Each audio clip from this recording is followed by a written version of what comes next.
Welcome to NTD News Today. Here are today's top stories. An ICE agent is hospitalized after the DHS says he was ambushed during a traffic stop in Minneapolis. Officials say the officer fired in self-defense after being attacked by 3 suspects. And President Trump issues a warning if state officials fail to stop protesters targeting immigration officers. President Trump meeting Venezuelan opposition leader Maria Corina Machado at the White House today, calling her a very nice woman ahead of the sit-down. U.S. forces seize another Venezuela-linked oil tanker. U.S. Southern Command said the seizure took place in the Caribbean. Federal prosecutors charge 15 former college basketball players in an alleged betting scheme. The details on allegations against the former Division I players. A SpaceX capsule carrying a 4-man crew splashes down in the Pacific. NASA said a medical issue forced an emergency return to Earth.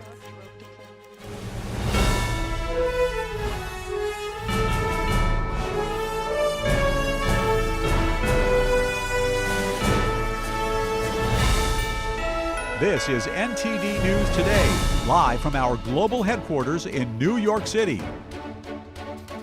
Today is Thursday, January 15th. I'm Stephanie Cox. President Trump today unveiled a new framework to lower health care costs and drug prices for Americans. Here's the president announcing the plan. We're calling it the Great Health Care Plan.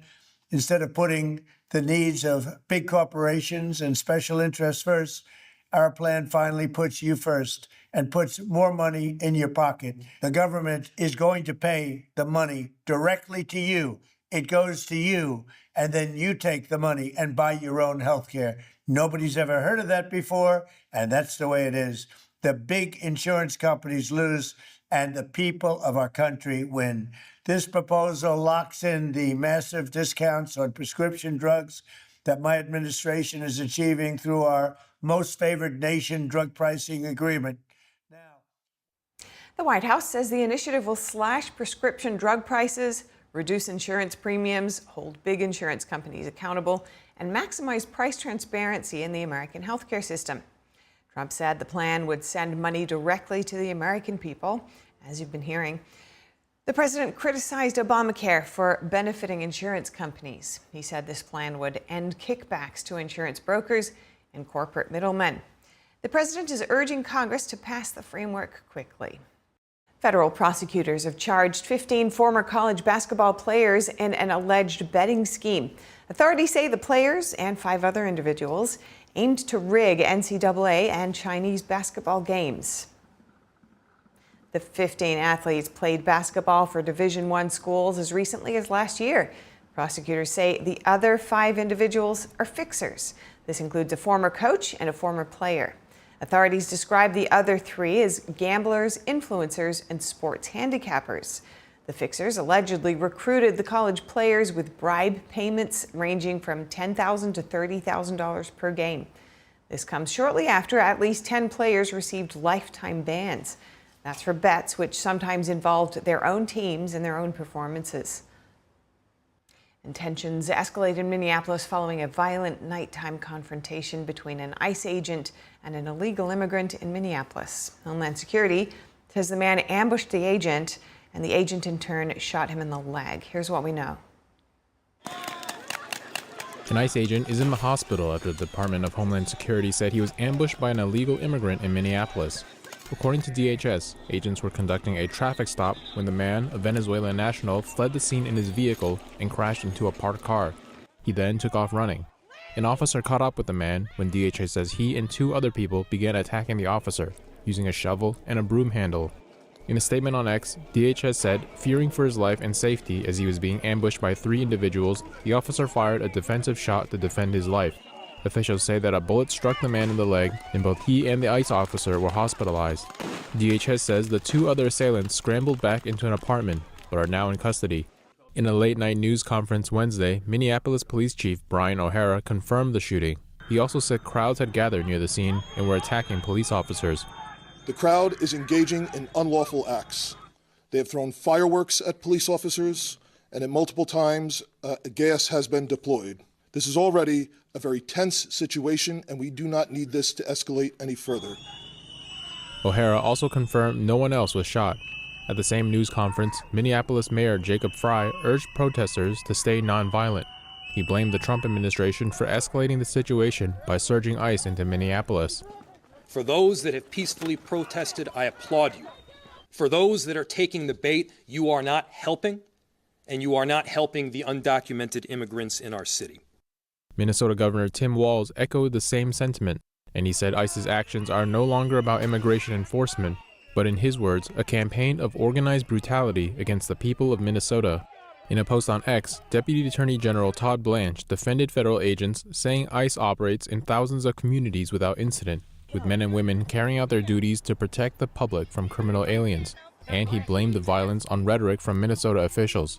Acting ICE Director Todd Lyons told Fox News this week that Minnesota's sanctuary policies are what's driving the surge in federal agents.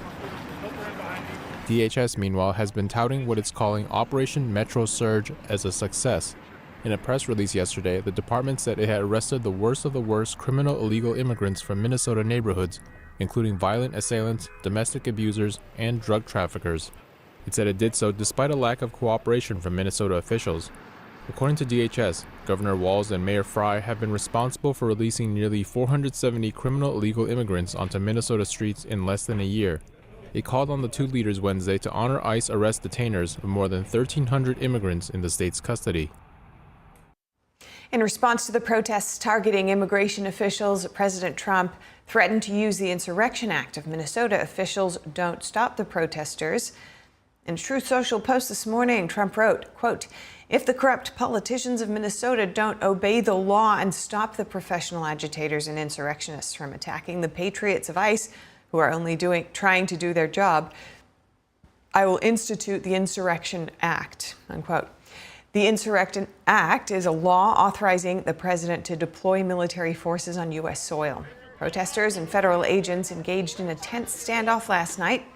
Footage showed officers and demonstrators gathered on suburban streets, with some protesters setting off fireworks while officers used tear gas and flashbang grenades.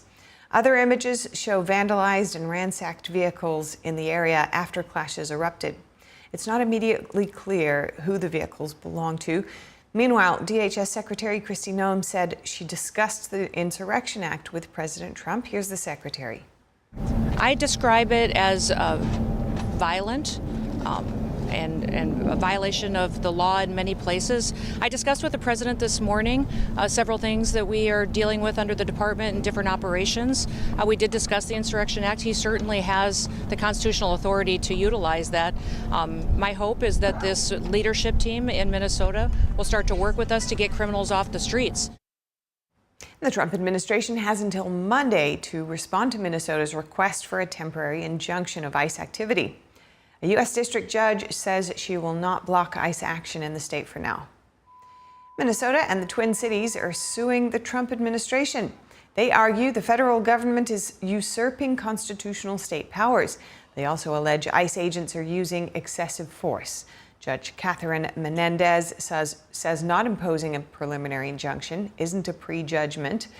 The defense didn't immediately respond to the injunction request. The Trump administration says ICE is making cities safer. President Trump praised the judge's ruling in a Truth Social post today, saying, quote, "The great patriots of law enforcement will continue to make our country safe." Next, a top ICE official is resigning to run for Congress. U.S. Immigration and Customs Enforcement Deputy Director Madison Sheehan shared the news on social media. Sheehan said she's leaving the agency and running for Congress. She wants to represent Ohio's 9th District in the U.S. House of Representatives. Sheehan will be challenging Democratic Representative Marcy Kaptur in the November midterms. Sheehan joined ICE early last year and is a close ally of Homeland Security Secretary Kristi Noem. And U.S. forces seized another Venezuela-linked oil tanker today, marking the 6th vessel targeted in recent weeks. U.S. Southern Command said Marines and sailors boarded the motor tanker Veronica without an incident. The vessels intercepted so far have been either under U.S. sanctions or part of a shadow fleet of ships that attempted to evade sanctions. Last week, U.S. forces seized a Russian-flagged tanker that was being shadowed by a Russian submarine. And President Trump is meeting with Venezuelan opposition leader Maria Corina Machado today at the White House. Trump called Machado a very nice woman in an interview yesterday, adding that they would probably just talk basics. The United States said in 2024 that former dictator Nicolas Maduro lost the presidential election to Machado's party in Venezuela. Machado was going to run against Maduro in that election, but the regime disqualified her. She went into hiding and was succeeded by Edmundo Gonzalez. Trump's meeting with Machado comes after U.S. forces captured Maduro from the capital city of Caracas. Machado won last year's Nobel Peace Prize and has offered to share the prize with Trump. Coming up, expert insight and analysis of the latest news on the brutality in Iran as the U.S. sanctions key leaders there while Trump holds off on strikes. Meanwhile, Verizon says it has restored service after an outage disrupted cellular services for more than 10 hours. The carrier said it was issuing $20 credit cards to affected customers. Those stories after this.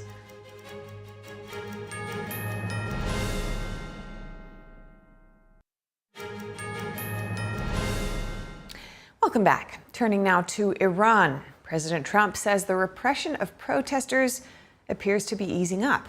The president said yesterday he was told the killing is stopping and that the regime has no plans to execute any demonstrators.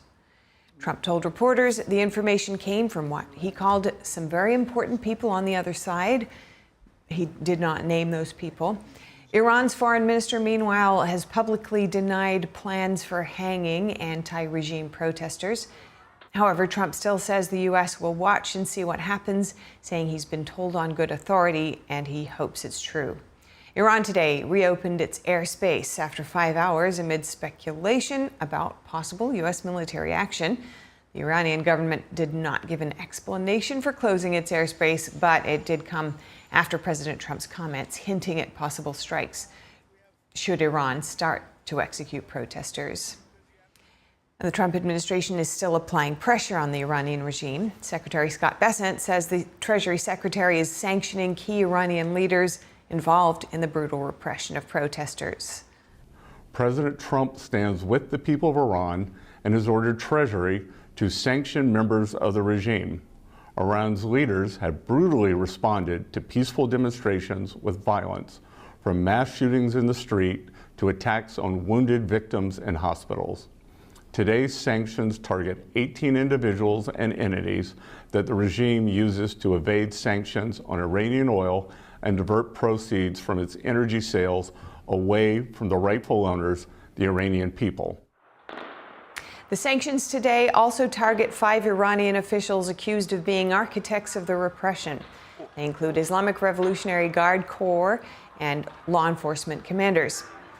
Bessent said the United States stands firmly behind the Iranian people in their call for freedom and justice. He warned Iranian officials that the U.S. will track their wire transfers to banks around the world. Bessent also urged Iranian leaders to stop the repression and to stand with the Iranian people. He added that his department will use every tool to target those behind the regime's oppression of human rights. Joining us now to discuss the latest in Iran is geopolitical analyst Brandon Weichert. Great to have you with us today, Brandon. Can't wait to hear your insights and analysis. What impact do you think could the U.S.'s new sanctions on key Iranian leaders have on the regime? Zero. Okay. I don't believe sanctions are going to work. I think this is all chest beating and chest thumping, and it makes everybody feel good in Washington. But people need to remember Iran is one of the most sanctioned countries in the world. I don't really know what other more significant sanctions we could do. Whatever we didn't do before, it was because we knew it wouldn't be that significant. But this is all that's left to us in terms of the sanctioning. So that's what we're doing. Okay. You know, the interesting thing you had earlier in the show, I saw you were talking about the Ghost Fleet. That actually is doing some damage to Russia, to Iran, to China. So our stuff in the going against that Ghost Fleet is actually probably more useful in terms of hurting Iran's economy than anything we're doing to sanction these leaders, in my opinion. And with the Pentagon sending naval assets toward the Middle East, is that likely I guess the U.S. is preparing for potential strikes. Is that something that the Trump administration would need to obviously get approval from Congress on? In terms of the ghost fleets, they haven't had approval from Congress on any of the stuff they've been doing in the Caribbean yet, which is interesting. So, and you could make the argument, and I think they probably would, that this would somehow fall under the authorization to use military force going back to 9/11. They've been putting everything under that imprimatur for 20 plus years, American presidents have. So I don't know if they would actually need to get congressional approval. Of course, the Republicans hold the majorities in Congress anyway, so I'm sure they could probably get approval if they needed to. But the really interesting thing here is everybody's acting like the threat of strikes is over. I said yesterday on another program, and I maintain that we are just at the start of this crisis. It will lead to airstrikes. The reason that the Trump administration has not followed through on their threats against Iran is because they're very worried, rightly so, about Iran's massive missile, hypersonic weapon, and drone overmatch. People do not understand. All the airstrikes we and the Israelis did last year didn't put a dent on those Iranian underground missile cities. And right now, U.S. and Israeli air defense systems in the region are depleted, and there is no guarantee that the Arabs are going to help shoot down a missile swarm from Iran because of tensions over the Gaza war.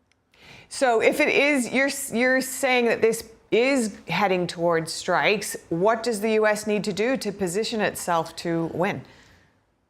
Well, the thing that we need to remember is, again, Iran is not an equal of the U.S. militarily, maybe not even conventionally an equal of the IDF, but Iran has certain unconventional capabilities that makes it a very significant threat, notably to Israel and the U.S. bases in the region. And that really comes down to those missile swarms, those hypersonic weapons, and the drones, as well as the force multipliers of the Houthis, to a lesser extent now Hamas and Hezbollah. So the Iranians have a lot of things they can do still to really damage Israel in particular. I think that the Trump administration was about to bomb last night, and the reason they pulled back is because they realized the Iranians really could basically obliterate Tel Aviv and Haifa and some of the big economic hubs of Israel, as well as those U.S. bases, even with all the air defenses. Like I said, they're not foolproof, and the kinds of numbers that Iran can throw at us will overwhelm what we have in the region, both us and Israel. So Trump is holding off from strikes. What are the next steps that he's going to probably wait? Yeah, those carriers are inbound. He's going to probably wait for the carriers to, position themselves. We're already apparently moving assets into Diego Garcia, which is in the Indian Ocean. We are obviously moving lots of assets still into the Middle East via Europe. I would anticipate in the next couple of weeks, this thing is probably going to heat up again. But Trump's going to be in a holding pattern until those carriers are in position. Okay. Give us your final thoughts. Anything you want to deliver in our last 30 seconds? My hope is that we can avoid another Middle East war. I hate the regime in Iran, but we cannot afford a Middle East war right now. We need to focus on Western hemispheric defense and space defense, Golden Dome. Those need to be the two things we're focused on. Oh, just lastly as well, because some of those